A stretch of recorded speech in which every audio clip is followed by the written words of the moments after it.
Hello kids, today you'll be watching the story between Eros and Psyche. This is originally a Greek myth, but the Romans adopted it as their own myth.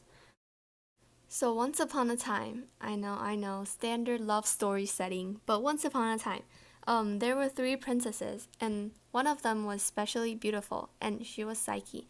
She was also the youngest. Not only is she beautiful, she is also very kind. She helped people no matter how poor they are. In fact, she was so beautiful that the goddess of love, Venus, got jealous of her.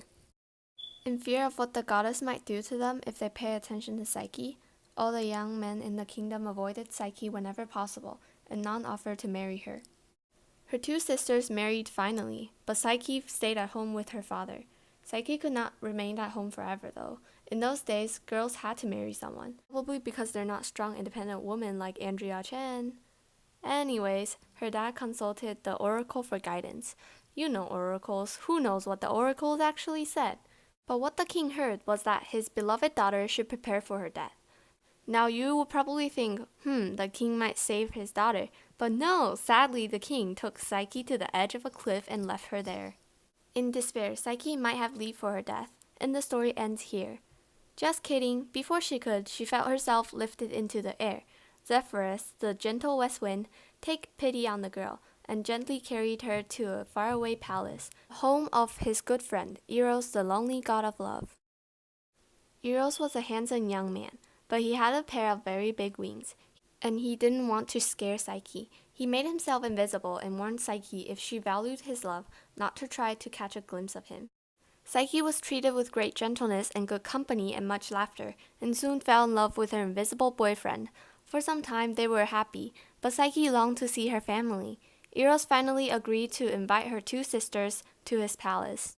Filled with envy at the sight of the palace and the riches it contained, her two sisters convinced Psyche that she was being fooled, that her husband was a fearsome monster and she had to escape. But he's so kind, so gentle, she argued. He cannot be a monster, it's impossible. He's fooling you, Psyche, trust us, the sister said.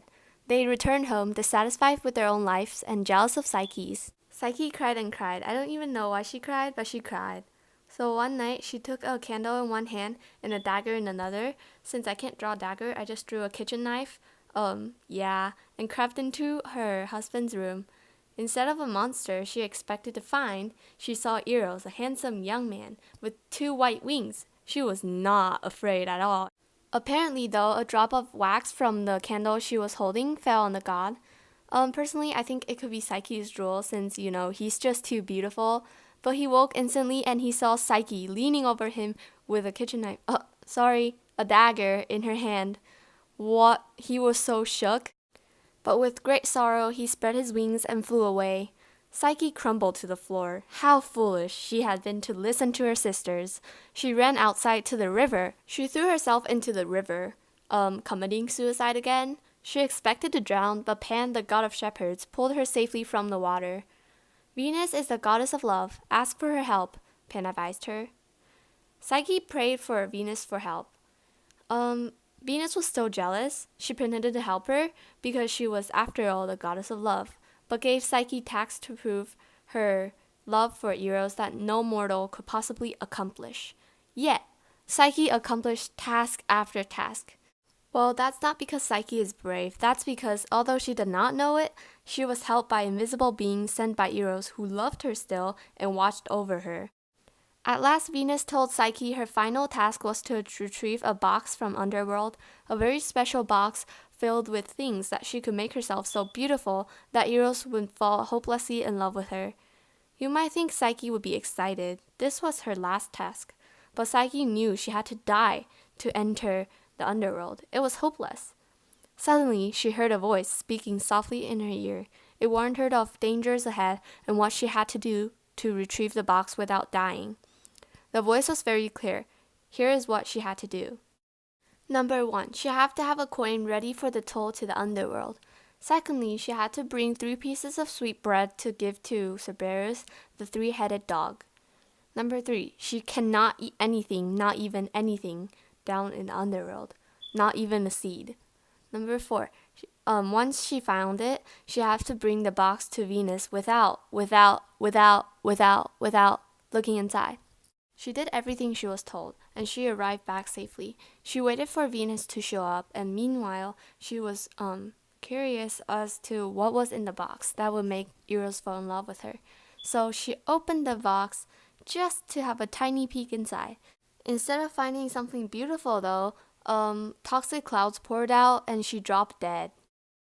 To save her life, Eros returned to his visible form and stabbed her with the point of a golden arrow.